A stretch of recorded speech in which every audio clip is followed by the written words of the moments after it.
नमस्कार दोस्तों, मैं किस्साबाज वाला लेकर आया हूँ विश्व विख्यात लेखकों की कहानियों का गुच्छा। दोस्तों, अगर हमारी कहानी आपको पसंद आए तो इसे लाइक, सब्सक्राइब और शेयर जरूर करें। तो आइए बिना देर किए शुरू करते हैं आज की कहानी। कहानी का शीर्षक है हीरे का हार। इसे लिखा है चंद्रधर शर्मा गुलेरी ने। आज सवेरे से ही गुलाब देई काम में लगी हुई है।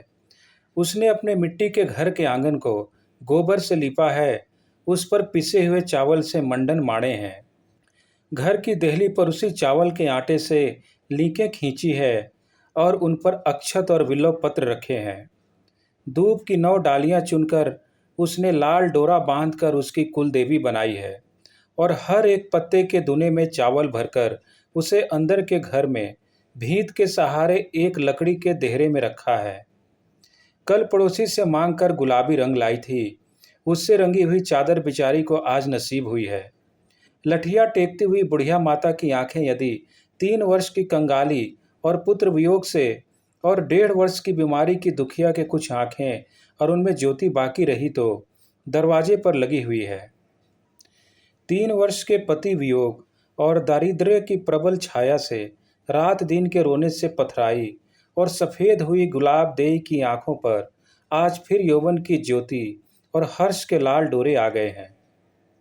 और 7 वर्ष का बालक हीरा, जिसका एकमात्र वस्त्र कुर्ता खार से धोकर कल ही उजाला कर दिया गया है, कल ही से पड़ोसियों से कहता फिर रहा है कि मेरा चाचा आवेगा। बाहर खेतों के पास लकड़ी की धमाधम सुनाई पड़ने लगी। जान पड़ता है कि कोई लंगड़ा आदमी चला आ रहा है, जिसके एक लकड़ी की टांग है। 10 महीने पहले एक चिट्ठी आई थी, जिसे पास के गांव के पटवारी ने पढ़कर गुलाब देई और उसकी सास को सुनाया था। उसमें लिखा था कि लहना सिंह की टांग चीन की लड़ाई में घायल हो गई है और हांगकांग के अस्पताल में उसकी टांग काट दी गई है। माता के वात्सल्यमय और पत्नी के प्रेममय हृदय पर इसका ऐसा प्रभाव पड़ा कि बेचारियों ने 4 दिन रोटी नहीं खाई थी। तो भी अपने ऊपर सत्य आपत्ति आती हुई और आई हुई जानकर भी हम लोग कैसे आंखें मीच लेते हैं और आशा की कच्ची जाली में अपने को छिपाकर कवच से ढका हुआ समझते हैं। वे कभी कभी आशा किया करती थीं कि दोनों पैर सही सलामत लेकर लहना सिंह घर आ जाए तो कैसा। और माता अपनी बीमारी से उठते ही पीपल के नीचे के नाग के यहाँ पंच पकवान चढ़ाने गई थी कि नाग बाबा, मेरा बेटा दोनों पैरों पर चलता हुआ राजी खुशी मेरे पास आवे। उसी दिन लौटते हुए उसे एक सफ़ेद नाग भी दिखा था, जिससे उसे आशा हुई थी कि मेरी प्रार्थना सुन ली गई है। पहले पहल तो सुखदेव को ज्वर की बेचैनी में पति की टांग कभी दाहिनी और कभी बाईं, किसी दिन कमर के पास से और किसी दिन पिंडली के पास से और फिर कभी टखने के पास से कटी हुई दिखाई देती। परंतु फिर जब उसे साधारण स्वप्न आने लगे तो वह अपने पति को दोनों जांघों पर खड़ा देखने लगी। उसे यह न जान पड़ा कि मेरे स्वस्थ मस्तिष्क की स्वस्थ स्मृति को अपने पति का वही रूप याद है जो सदा देखा है। परंतु वह समझी कि किसी करामात से दोनों पैर चंगे हो गए हैं। किंतु अब उनकी अविचारित रमणीय कल्पनाओं के बादलों को मिटा देने वाला वह भयंकर सत्य लकड़ी का शब्द आने लगा, जिसने उसके हृदय को दहला दिया। लकड़ी की टांग की प्रत्येक खटखट मानो उसकी छाती पर हो रही थी और ज्यों-ज्यों वह आहट पास आती जा रही थी, त्यों-त्यों उसी प्रेम पात्र के मिलने के लिए उन्हें अनिच्छा और डर मालूम होते जाते थे कि जिसकी प्रतीक्षा में उसने 3 वर्ष कौए उड़ाते और पल-पल गिनते काटे थे। प्रत्युत वे अपने हृदय के किसी अंदरी कोने में यह भी इच्छा करने लगी कि जितने पल विलंब से उसे मिले उतना ही अच्छा। और मन भी भीति भर हुए जांघों वाले लहना सिंह की आदर्श मूर्ति को चित्रित करने लगी और उस अब फिर कभी न दिख सकने वाले दुर्लभ चित्र में इतनी लीन हो गई कि एक टांग वाला सच्चा जीता जागता लहना सिंह आंगन में आकर खड़ा हो गया और उसके इस हंसते हुए वाक्यों से उनकी वह व्यामोह निद्रा खुली। अम्मा, क्या अंबाली की छावनी से मैंने जो चिट्ठी लिखवाई थी वह नहीं पहुंची? माता ने झटपट दिया जगाया और सुखदेव मुंह पर घूंघट लेकर कलश लेकर अंदर के घर की दाहिनी द्वार साख पर खड़ी हो गई। लहना सिंह ने भीतर जाकर देहरे के सामने सिर नवाया और अपनी पीठ पर की गठरी को एक कोने में रख दी। उसने माता के पैर हाथों से छूकर हाथ सिर को लगाया। माता ने उसके सिर को अपनी छाती के पास लेकर उसके मुख को आंसुओं की वर्षा से धो दिया, जिस पर बागतरों की गोलियों की वर्षा के चिन्ह कम से कम 3 जगह स्पष्ट दिख रहे थे। अब माता उसको देख सकी। चेहरे पर दाढ़ी बढ़ी हुई थी और उसके बीच बीच में 3 घावों के गड्ढे थे।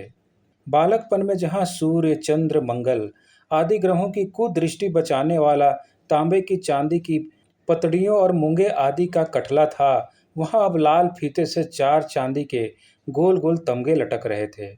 और जिन टांगों ने बालकपन में माता की रजाई को 50-50 दफा उघाड़ दिया, चमड़े के तमसों से बंधा हुआ डंडा था।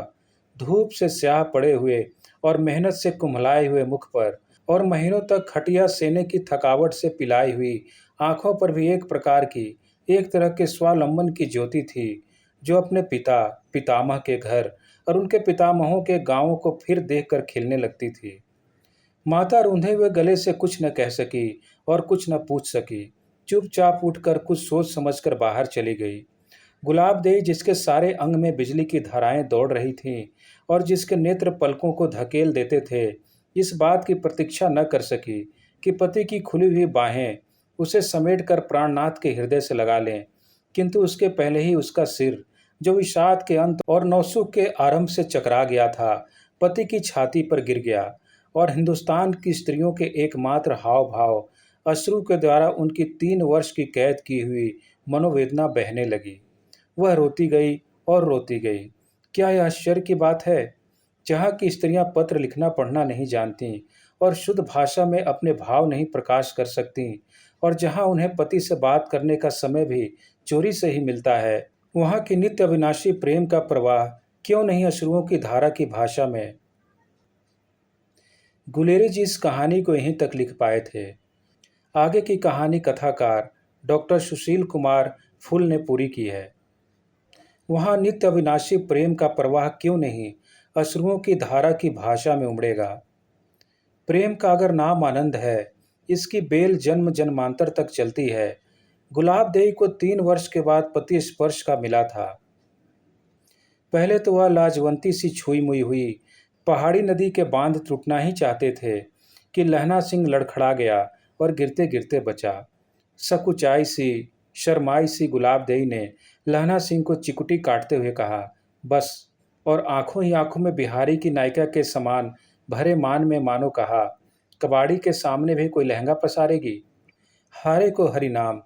गुलाबदेई, मेरी प्राण प्यारी, मैं हारा नहीं हूँ। सुनो, मर्द और कर्द कभी खुन्ने नहीं होते गुलाबो, और चीन की लड़ाई ने तो मेरी धार और तेज कर दी है। लहना सिंह तन कर खड़ा हो गया था। गुलाबदेई सरसों से खिलाई, मानो लहना सिंह उसे कल ही ब्याह कर लाया हो। माँ रसोई करने चली गई थी। 3 साल बाद बेटा आया था। उसके कानों में बैसाखियों की सी खड़खड़ाहट अब भी सुनाई दे रही थी। भगवती से कितनी मिन्नतें मानी थी। वह शिव जी के मंदिर में भी हो आई थी। आखिर देवी देवता चाहें तो वह सही सलामत भी आ सकता था, परंतु अब तो वह साक्षात सामने था। फिर भी माँ को किसी चमत्कार की आशा थी। वह सिंधु बाबा से पूछ लेने जाएगी। फिर देगची में कड़छी हिलाते हुए सोचने लगी, देश के लिए एक टांग गंवा दी तो क्या हुआ? उसकी छाती फूल गई। बेटे ने माँ के दूध की लाज रखी थी। चाचा तुम आ गए?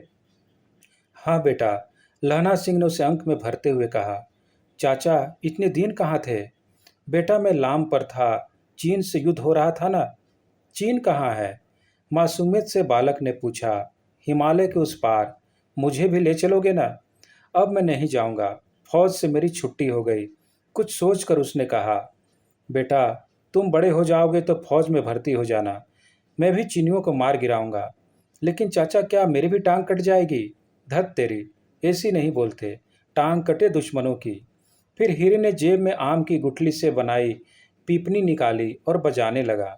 बरसात में आम की गुठलियाँ उगाती हैं तो बच्चे उस पौधे को उखाड़कर गुइली में से गिटक निकाल कर बजाने लगते हैं। बूढ़े बूढ़े खौफ दिखाते हैं कि गुठलियों में सांप के बच्चे होते हैं, परंतु इन बंदरों को कौन समझाए? आदमी के पूर्वज जो ठहरे। तुम मदरसे जाते हो?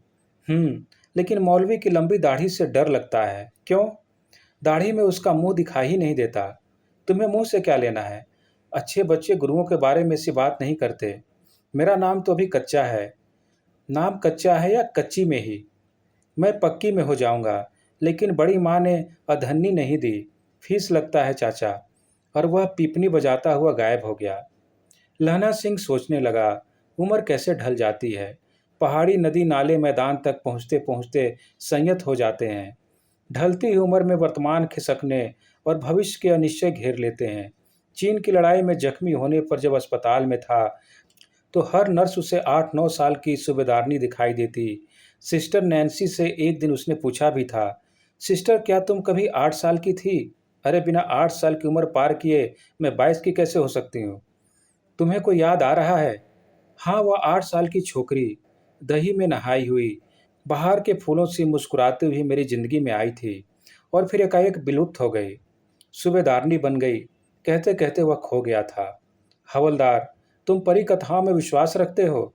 परियों के पंख होते हैं ना, वे उड़कर जहाँ चाहें चली जाएं। कल्पना ही तो जीवन है। परंतु तुम्हें तो शौर्य मेडल मिला है।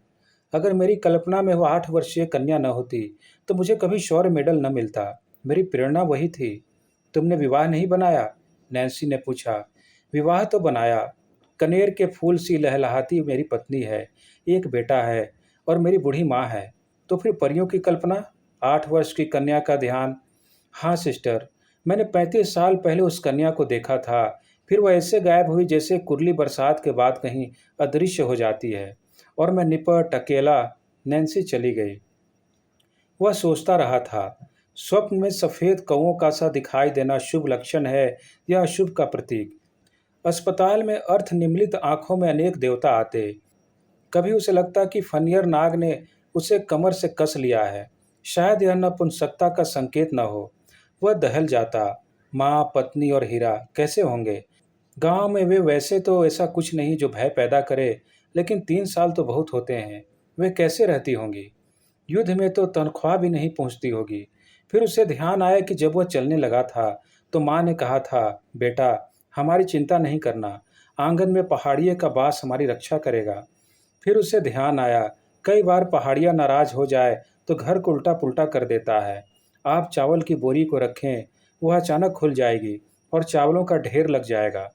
कभी पहाड़िया पशुओं को खोल देगा। अरे नहीं, पहाड़िया तो देवता होता है जो घर परिवार की रक्षा करता है। वह आश्वस्त हो गया था। मुनवा, तू कुत्थी चला गया था? माँ, फौजी तो हुक्म का गुलाम होता है। फिरकू तो जर्मन की लड़ाई से वापस आ गया था। उसका तो कोई अंग भंग नहीं हुआ था और तू पता नहीं कहाँ कहाँ भटकता रहा। तीझो घड़ी दिवी याद नहीं आई? अम्मा, फिरकू तो फिरकी की भांति घूम गया होगा, लेकिन मैं तो वीर माँ का सपूत हूँ। उस पहाड़ी माँ का जो स्वयं बेटों को युद्ध भूमि में तिलक लगाकर भेजती है। बहाना बनाकर लौटना राजपूत को शोभा नहीं देता। हाँ, सो तो तमगे से देख रही हूँ, लेकिन क्या माँ? तुम चुप क्यों हो गई? गुलाब देई तो वीरांगना है, उसे तो गर्व होना चाहिए। हाँ बेटा, फौजी की औरत तो तंगों के सहारे ही जीती है, लेकिन क्या माँ? कुछ तो बोलो। उसका हाल तो बेहाल रहा। आदमी के बिना औरत अधूरी है। और फौजी की औरत पर तो कितनी उंगलियां उठती हैं, तुम क्या जानो? तुम तो नौल के नौलाई रे। हम्म। क्या तमगे तुम्हारी दूसरी टांग वापस ला सकते हैं? और 3 साल से सरकार ने सुधबुद्धि कहाँ ली? लहना सिंह के पास कोई जवाब नहीं था। सूबेदारनी ने किस अनुनय विनय से उसे बींध लिया था। हजारा सिंह, बोधा सिंह की रक्षा करके उसने कौन सा मोर्चा मार लिया था? वह युद्ध भूमि में तड़प रहा था और रेड क्रॉस वैन बाप बेटे को लेकर चली गई थी। उसने कहा था कि मैंने कर दिया। सोचकर फूल उठा, लेकिन गुलाब देवी के यौवन का अंधड़ कैसे निकला होगा? लोग कहते होंगे बरसाती नाले से अंधड़ आया और वह झरबेरी सी बिछ गई थी, तूफान में दबी, सहमी सी लंगड़े, खामोश सी नहीं। लंगड़ी वह कहाँ है? लंगड़ा तो लहना सिंह आया है, चीन में नैन्सी से बतियाता, खिलखिलाता। अम्मा फिर रसोई में चली गई थी। गुलाब देवी उसकी लकड़ी की टांग को सहला रही थी। शायद उसमें स्पंदन पैदा हो जाए, शायद वह फिर दहाड़ने लगे। तभी लहना सिंह ने कहा था, गुलाबो, यह नहीं दूसरी टांग। वह दोनों टांगों को दबाने लगी थी और अश्रुधारा उसके मुख को धो रही थी। वह फिर बोला, गुलाबो, तुम्हें मेरे अपंग होने का दुख है? नहीं तो फिर रो क्यों रही हो? फौजी की बीवी रोए तो भी लोग हंसते हैं, और अगर हंसे तो भी व्यंग वाण छोड़ते हैं। वह तो जैसे लावारिस औरत हो। वह फूट पड़ी थी। मैं तो सदा तुम्हारे पास था। अच्छा, अब वह जरा खिलखिलाई। हीरे का हीरा पाकर भी तुम बेबस रही। और तुम्हारे पास क्या था? तुम नहीं, कोई मीम तुम्हें सुलाती होगी और तुम मोम से पिघल जाते होगे। मर्द होते ही ऐसे हैं। जरा खुल के कहो ना। गोरी चिट्टी मीम दिखी नहीं कि लट्टू हो गए। तुम्हें शंका है? तभी तो इतने साल सुध नहीं ली। मैं तुम्हारे पास था हमेशा, हमेशा। और वह सूबेदारनी कौन थी? क्या मतलब? तुम अभी माँ से कह रहे थे, उसने कहा था, जो कहा था मैंने पूरा कर दिया। हाँ, मैं जो कर सकता था वह कर दिया। लेकिन युद्ध में सूबेदारनी कहाँ से आ गई? वह कल्पना थी। तो क्या गुलाबें मर गई थी? मैं कल्पना में भी याद नहीं आई। मैं तुमसे उससे मिलाने ले चलूंगा। मिलोगे खुद और बहाना मेरा।